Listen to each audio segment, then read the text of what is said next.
I'm Sam Cole, 48 male. I live with my teenage daughter and my father in a quiet suburban neighborhood that feels a million miles away from the corporate battlefield I used to navigate every day. For a decade, my life was dictated by spreadsheets, compliance audits, and the relentless hum of a server room. But one phone call, one impossible choice, changed everything and set me on a path I never expected to walk. This is the story of how a man who prided himself on following the rules decided the only way to win was to break them. Before this story unfolds, I'd love to connect with you. Please let me know in the comments where you're watching from and what time it is in your corner of the world. It's amazing to see how far these stories can travel. My world was built on order. For 10 years, I was the director of corporate archives at Ridgefield Dynamics, a sprawling tech firm with a bigger appetite for data than it had for decency. Before that, I spent 8 years in the Navy's intelligence division. The military taught me a fundamental truth: information is power, not in a vague, philosophical sense, but in a practical, mission-critical way.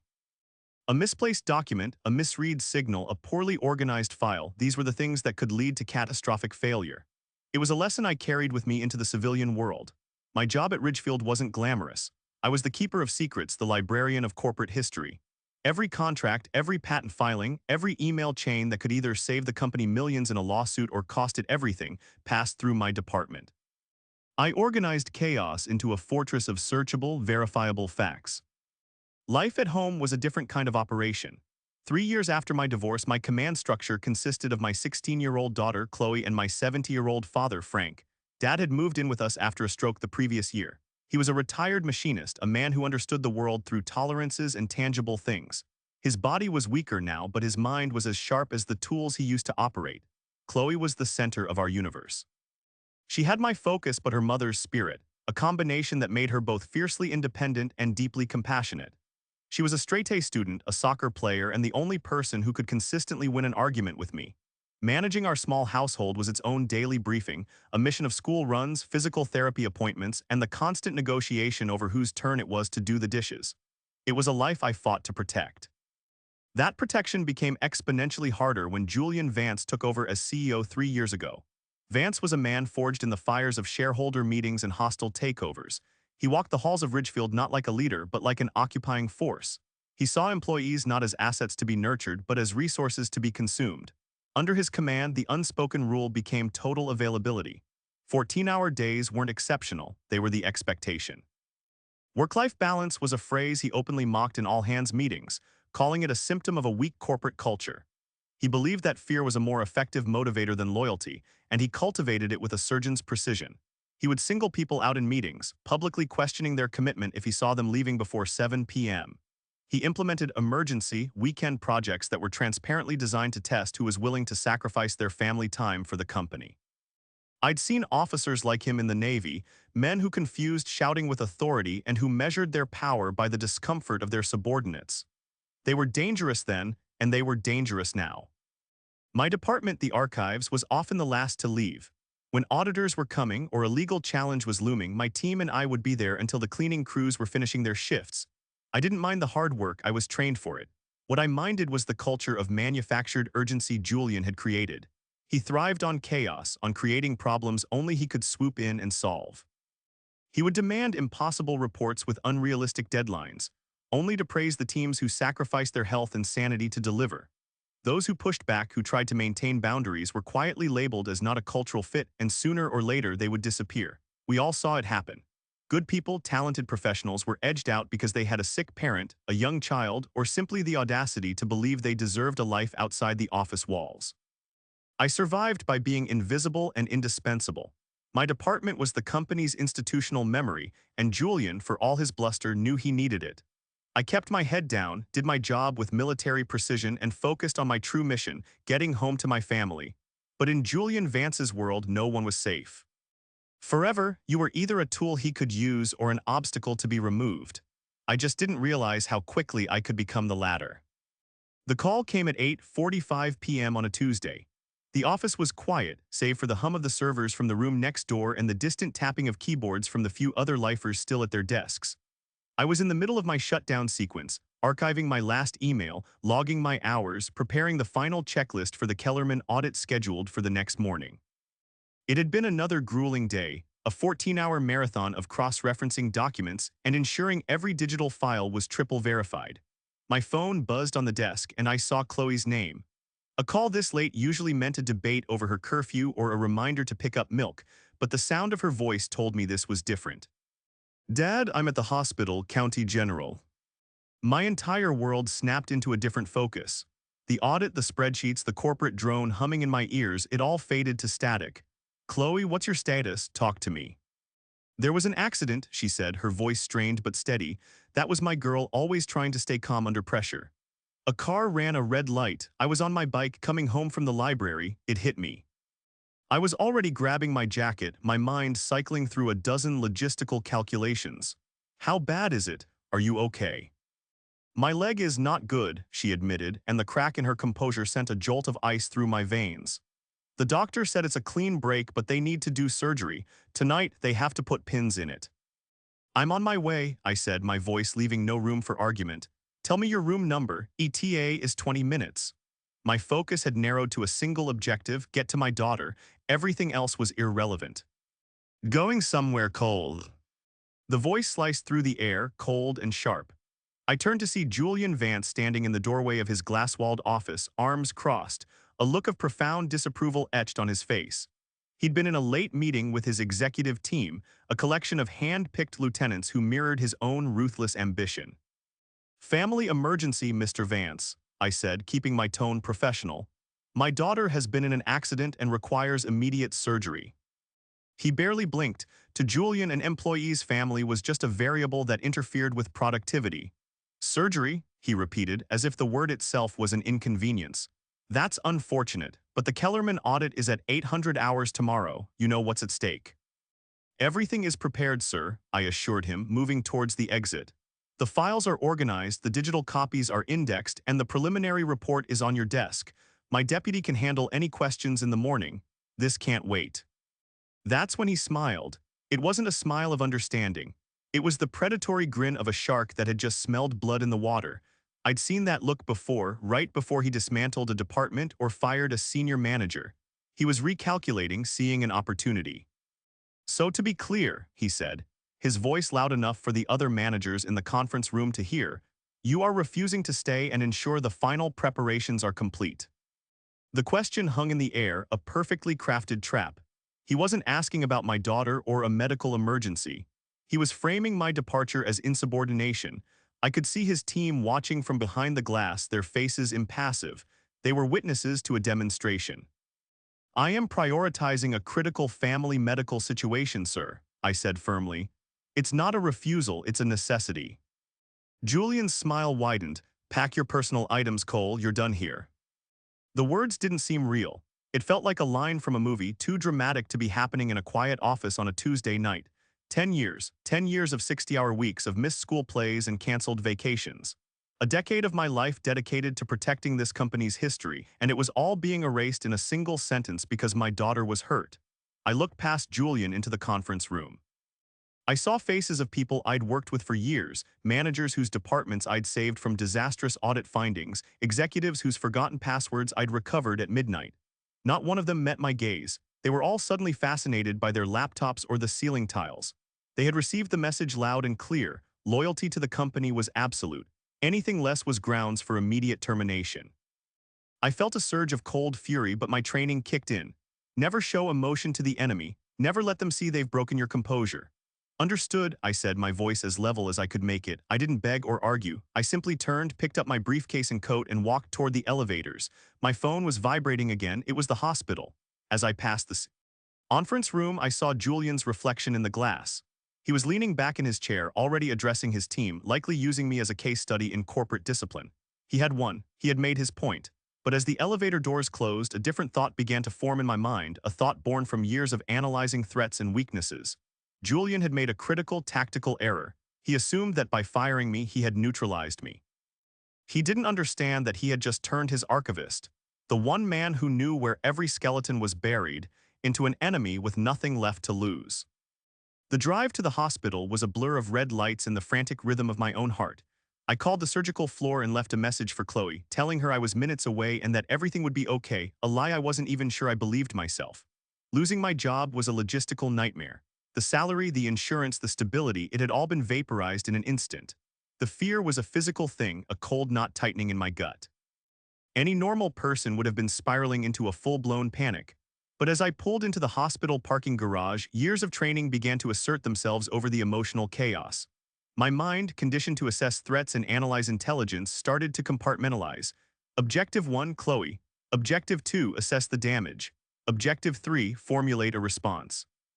I found Chloe in pre-op looking small and pale in the hospital gown, but her eyes lit up when she saw me. "You came," she whispered, her voice thick with relief. I was scared. "Nowhere else I'd be," I said, taking her hand. "The A-team is here, we've got this." I stayed with her until they wheeled her into the operating room. The surgeon, a calm and competent woman, explained the procedure: 3 hours of surgery, a few titanium pins, and a 4 to 6 month recovery period.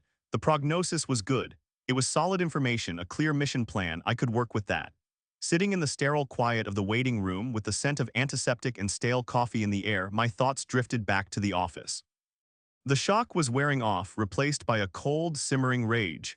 Julian hadn't just fired me, he had performed a public execution as a warning to others. It was a classic intimidation tactic. Then a text message lit up my phone. It was from Tony Martinez, a junior analyst in my old department. He was a good kid, sharp and principled. The message was short: "He's been planning this for months, just needed a reason." The words hit me harder than the termination itself. This wasn't a spontaneous act of cruelty from an overstressed CEO, it was a premeditated strike. The family emergency wasn't the cause, it was the excuse. My mind started connecting dots, re-examining past events through this new lens. I thought about David Chen, a senior accountant and an 8-year veteran of the company. His wife had been diagnosed with cancer, and David had started leaving at 5 p.m. sharp to take her to her chemotherapy appointments. He was a model employee, meticulous and dedicated. 2 weeks after he changed his schedule, Julian found a pretext, a minor error in a quarterly report, to fire him. Then there was Lisa Torres from marketing, a single mother who had to leave on time to pick up her kids from daycare.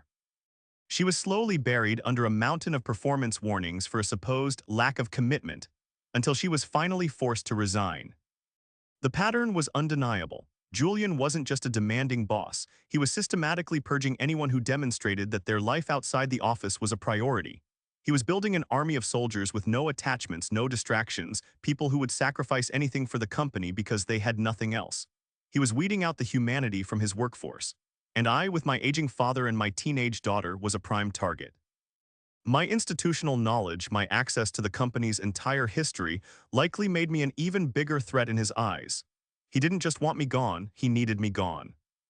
Chloe came out of surgery around 2 a.m. She was groggy from the anesthesia but stable. As I watched her sleep in the recovery room, a new resolve hardened within me. This wasn't just about a lost job anymore. This was about David Chen, Lisa Torres, and the dozens of others who had been cast aside by a tyrant who valued stock prices more than people. They had been silenced, too afraid of losing their severance or getting a bad reference to fight back. But I was different. Julian had made a fatal miscalculation. In his arrogance, he had forgotten one crucial detail. My security clearance and network access were likely still active. In a company as large as Ridgefield, revoking credentials wasn't instantaneous. It was a process, and processes had delays. And he had fired the one man who knew exactly how to exploit that delay. Sitting there in the dim light of the hospital room, a new mission began to take shape. I wasn't going to look for a new job, not yet. I was going to conduct one last operation. I was going back to Ridgefield. The next day was a careful balancing act. I got Chloe settled at home, propped up on the couch with a mountain of pillows, an ice pack on her leg, and the TV remote within reach. My dad, Frank, took over watch duty, his quiet presence a comforting anchor in our turbulent world. He looked at me, his eyes full of concern. "How bad is it, son?" he asked, his voice gravelly. "It's a fight, Dad," I told him, "but I'm not retreating." That night, after Chloe was asleep, lost in a haze of pain medication, and my dad had turned in, I changed out of my civilian clothes and into a simple, dark outfit. It was time. I drove to the Ridgefield campus just after 1 a.m. The parking lot was a ghost town, a vast sea of empty white lines under the orange glow of the security lamps. I swiped my ID badge at the main entrance. The light flashed green. A small, triumphant jolt went through me. Administrative oversight. They hadn't revoked my access yet. Phase 1 was a success. The building was eerily silent. My footsteps echoed on the polished marble floors of the lobby. The night security guard, a familiar face named Earl, gave me a friendly nod. Working late again, Mr. Cole. Just grabbing a few things I forgot, I said, keeping my voice casual. He waved me through. He had seen me at this hour 100 times before. Tonight was no different to him. My office was on the third floor, but my destination was the basement. Down in the climate-controlled stillness of the corporate archives, I felt a sense of calm return. This was my domain. The rows of servers hummed like a sleeping beast, holding the collective memory of a billion-dollar corporation. My computer was exactly as I had left it. I sat down and my fingers flew across the keyboard, muscle memory taking over. My network login was still active. I was in. I didn't start with my own files. I started with human resources. Technically, my access was limited to archiving, not active browsing of personnel records. But over the years, I had accumulated a deep knowledge of the system's backdoors and administrative protocols, knowledge required to perform deep dive audits. It wasn't hard to find what I was looking for. I pulled up termination records from the last 3 years since Julian took command. The official reasons were varied: performance issues, corporate restructuring, cultural misalignment. But when I cross-referenced the names with weekly timesheet data, a chilling pattern emerged. Every single person on the list, 37 employees in total, had one thing in common: they had consistently resisted the culture of unpaid overtime. There was David Chen's file, with a formal reprimand for leaving at 5:05 p.m. There was Bate Hamilton from the legal team, fired for insubordination 2 weeks after she filed a complaint about mandatory weekend work. There was Mike Rodriguez from facilities, let go after he requested a day off for his son's high school graduation. Julian wasn't just firing people. He was building fraudulent cases against them, documenting minor, unrelated infractions to create a paper trail that would justify the termination and protect the company from wrongful dismissal lawsuits. I downloaded everything: the termination letters, the falsified performance reviews, Julian's own condescending notes scribbled in the margins of HR reports. The real prize, however, was buried deep in a folder on the executive server, a folder labeled Strat Initiatives Confidential. Inside was a 12-page memorandum from Julian to his senior leadership team. The subject line read, "Productivity Enhancement and Commitment Culture." It was a masterclass in corporate tyranny disguised as a business strategy. The memo laid out, in no uncertain terms, a new set of unofficial expectations. A 90-hour work week was to be considered the new minimum for all salaried managers. Voluntary weekend work was to be assigned for all major projects. Vacation requests during critical operational periods, which the attached calendar showed to be roughly 10 months of the year, would be systematically denied. It was a declaration of war against the personal lives of his employees. And at the bottom of the last page was Julian's arrogant, bold signature. This wasn't just an unethical policy. It was a directive to commit systematic wage theft on a massive scale. I photographed every page with my phone, uploading them to a secure, encrypted cloud server. As I was finishing, I heard the soft whisper of footsteps in the hallway outside. I froze, my heart pounding. If I was caught now, any evidence I had would be dismissed as the actions of a disgruntled employee. I killed the monitor and sat motionless in the dark. A thin white envelope slid silently under my office door. I waited, holding my breath for full 10 minutes after the footsteps receded before I moved. My hands trembled slightly as I picked it up. Inside was a single printed document, a transcript from the executive meeting held right after I was fired. I scanned the page until I found my name. Julian Vance. Ford was becoming a liability. Too much access, too much institutional memory. The overtime issue was the perfect cover. I've been looking for a way to remove him for months. The words were a cold confirmation of everything I suspected. Someone on the inside, one of Julian's own team, was fighting back. They had taken a huge risk to get this to me. This anonymous ally had just handed me the final piece of ammunition I needed. I added the transcript to my collection of digital evidence, logged off the system, and walked out of that building for the last time. As I drove home through the pre-dawn darkness, I knew this mission was no longer just about revenge. It was about dismantling an entire corrupt system, piece by piece. The weekend was dedicated to planning my counteroffensive.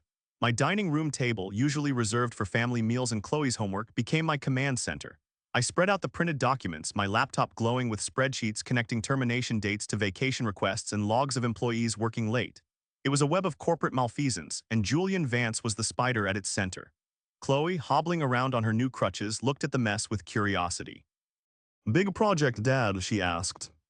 "Just tying up some loose ends from the office," I replied, not wanting to burden her with the truth. But my father knew. He wheeled himself over to the table, his machinist's eyes scanning the documents with a practiced analytical gaze. He picked up the file on David Chen. 37 people, he asked quietly.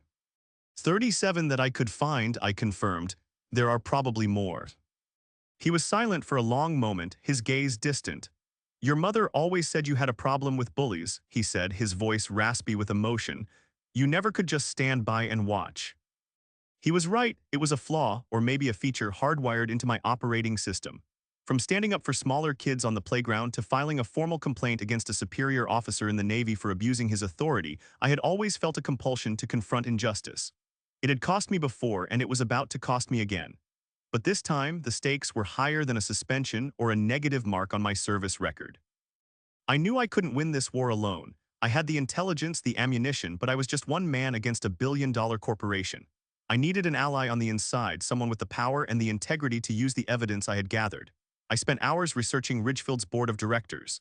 Most of them were Julian's cronies, investors who cared only about the bottom line, but one name stood out, Marcus Thorne.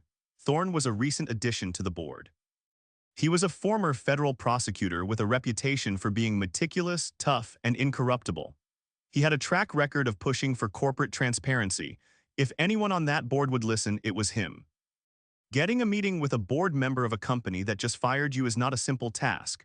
A direct assault would be repelled by a wall of assistants and corporate lawyers. I needed a different approach. I used my knowledge of the company's internal directory and communication protocols to find the direct line for Thorne's executive assistant. I called at precisely 4:55 p.m. on Monday, the 5-minute window when she would be preparing to leave but still at her desk. Mr. Thorne's office, she answered. My name is Sam Cole, I said, my voice calm and direct. I am the former director of corporate archives at Ridgefield. I am in possession of documented proof of systematic labor law violations and potential securities fraud being committed by the current CEO. This information requires the immediate attention of the board. I used the keywords I knew would get past her defenses. Securities fraud, board attention. The gamble paid off. There was a brief pause, then please hold. A minute later, a deep, commanding voice came on the line. This is Marcus Thorne. Thorne's office was the polar opposite of Julian's sterile glass and chrome empire. It was filled with law books, framed degrees, and stacks of actual paper files. It was the office of a man who did real work. He didn't waste time with pleasantries. You made some serious claims over the phone, Mr. Cole, he said, gesturing for me to sit. Show me what you have. With the precision of an intelligence briefing, I laid out my case. I started with the termination patterns, showing the clear link between employees who tried to maintain a work-life balance and their subsequent removal. I presented the productivity enhancement memo highlighting Julian's signature. Finn. Ally, I placed the anonymous transcript of the executive meeting on his desk. Thorne read through everything without a word, his face unreadable. For 10 long minutes, the only sound in the room was the rustle of paper. Finally, he looked up, his eyes sharp and focused. If this is all authentic, he said slowly, we are looking at a RICO case waiting to happen. This isn't just about wage theft. Harland Vance, he corrected himself, has been reporting these forced unpaid hours as productivity gains. He's been deliberately misleading investors. That's securities fraud. I felt a wave of relief. He saw it. He understood the full scope of the deception. What's our next move? I asked, feeling for the first time like I was part of a team. I'm calling an emergency session of the board, he declared, already gathering the documents. You need to understand, Mr. Cole, this will get ugly. Vance will not go quietly. As he spoke, something in his posture, his directness, felt familiar. Mr. Thorne, I asked, can I ask you something off the record? Go ahead. You served, didn't you? A small, knowing smile touched his lips. Marine Corps, 20 years ago, but some things never leave you. Navy, I replied, 8 years intelligence. The dynamic in the room shifted. We were no longer just a board member and a former employee. We were two veterans who understood chain of command, abuse of authority, and the duty to act when a leader has gone rogue. The bad officers, Thorne said, his voice low and serious, they always have a tell. They're arrogant. They believe they're untouchable, so they document their own crimes. They can't help it. He tapped the memo with Julian's signature. This is his confession. When I left his office, I knew I had more than just legal support. I had an ally who understood the mission. The emergency board meeting was scheduled for Friday morning. In the 3 days leading up to it, the corporate grapevine buzzed with rumors. News of an internal crisis had leaked, and my phone began to light up with calls and texts from former colleagues. Some offered quiet support, others warned me that Julian was on the warpath, and a few were clearly fishing for information to report back to their boss. The most significant message came from an anonymous number, simply saying, "You are doing the right thing. Don't let them intimidate you." My unknown ally was still out there watching from the shadows. On Friday, I put on the same navy blue suit I used to wear for major audit presentations. It felt like a uniform, armor for the battle ahead. The executive boardroom was on the top floor, a space I had only entered a few times in my 10 years at the company. It was a room designed to intimidate, with a massive mahogany table, throne-like leather chairs, and a panoramic view of the city that seemed to declare the power of its occupants. I was there first, along with Marcus Thorne. We sat in silence, the file of evidence between us like a loaded weapon.